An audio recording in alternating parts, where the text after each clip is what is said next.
దీపం అంటే మనలోని ఆత్మ జ్యోతి, అది పమ్మిది మన శరీరం.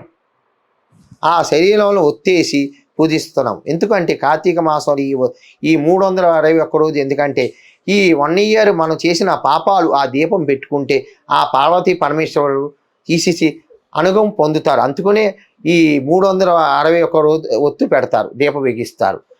కొంతమంది బియ్యం పిండితో పెడతారు, కొంతమంది బెల్లంతో పెడతారు. దయచేసి బెల్లంతో దీపం పెట్టకండి. బెల్లం అనగా లక్ష్మి. బెల్లంతో దీపం పెట్టకండి. చాలామంది బెల్లంతో దీపం పెడుతున్నారు.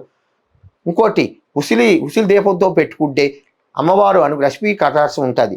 ఆ స్వామి పరమేశ్వరుడు అనుభవం మీకు ఎప్పుడు ఉసిలితో దీపం పెట్టుకుంటారు. కొంతమంది బియ్యం పిండితో పెట్టుకుంటారు.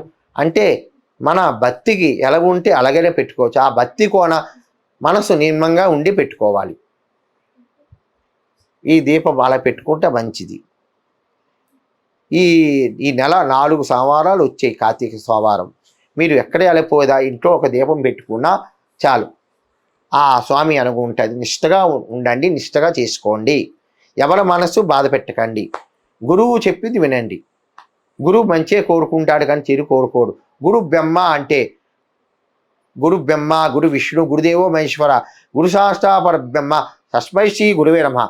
గురువులోని బ్రహ్మ ఉంటాడు, విష్ణువు ఉంటాడు, పరమేశ్వరుడు ఉంటాడు. గురువు ఎలా చెప్తే అలాగే వినాలి.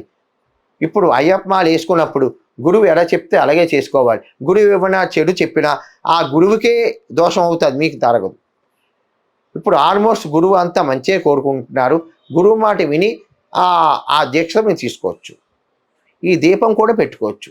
ఈ దీపం పెట్టుకుంటే ఏమంటే మనలోన పాపాలు ఆ దీపం హరించేసి పవిత్రం అవుతాం.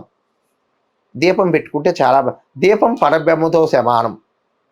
దీపం పెట్టుకోవచ్చు, ఏం పర్వాలేదు. మీకు నచ్చింది, మీకు వెలగ వీరుగున్న ఆ దీపం. కొంతమంది బ్రాహ్మణుడికి దీపము ఇస్తారు, దానం ఇస్తారు. బియ్యం వేసి ఆ పళ్ళెంలోని బియ్యం పిండితో పెట్టి దీపం పెట్టి ఎందుకు ఇస్తాడంటే వాళ్ళ ఇంట్లో ఏమైనా దోషం ఉన్నా ఏమైనా పోతుంది. ఆ దీపం ఇస్తే బ్రాహ్మణుడికి చాలా మంచిదని ఇస్తారు. శివదేవత, శివుడు అణుగు ఉంటుంది. ఆ కుటుంబానికి ఎప్పుడు శివుడు అణుగు ఉంటుందని దీపంతో దీపం పెడతారు. కార్తీక మాసం దీపం అంటే ఆకాశ దీపం 4వ సోమవారం పడుతుంది. ఆకాశ దీపం పెట్టుకుంటే గుడికి వెళ్ళి దీపాలు పెట్టుకోండి. మీరు అనుకున్నన్ని ఆ స్వామి అనుభవం మీకు ఎప్పుడు వెళ్ళేలాగా ఉంటుంది. సర్వే జనా సుఖినో భవంతు.